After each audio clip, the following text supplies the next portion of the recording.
gidiyorum bilin tam söylemem. 90'dan tabii ki de. Zakonu çiğnemiyoruz. Bak neprekıznato. Line.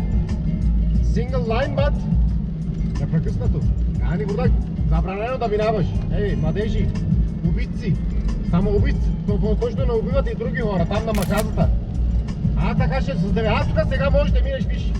Е така можеш, непрекъснато. Платвета такива. Ще ви набия, не, два шамара ще ядете, като идвам джеба. Научете закона, ей. Питайте на Рашкото, ако ще може да работи. Екмек гетери, сор, ако нещо не знаете.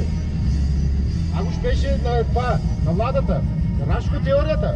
Истиня ги разказваше много хубави неща. За семействата, за синовете им, за А клас, за учителите. Рашко сега на басейна бира пиеме с него, ама ние сме професионални шофьори.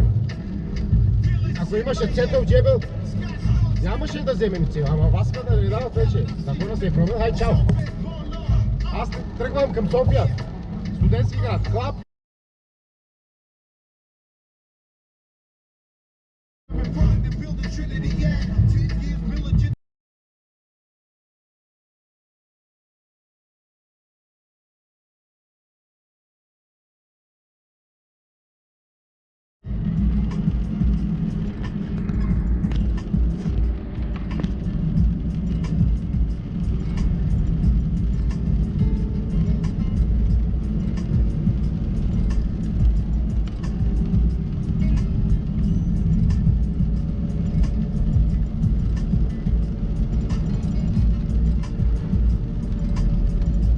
Kaçtan gidiyorum bilin tam söylemem. 90'dan tabii ki de.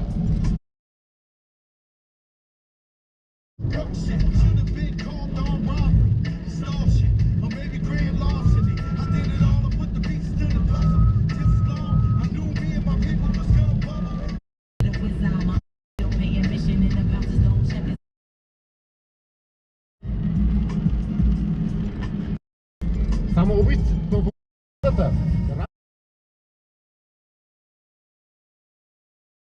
Derdimi sevdim ya.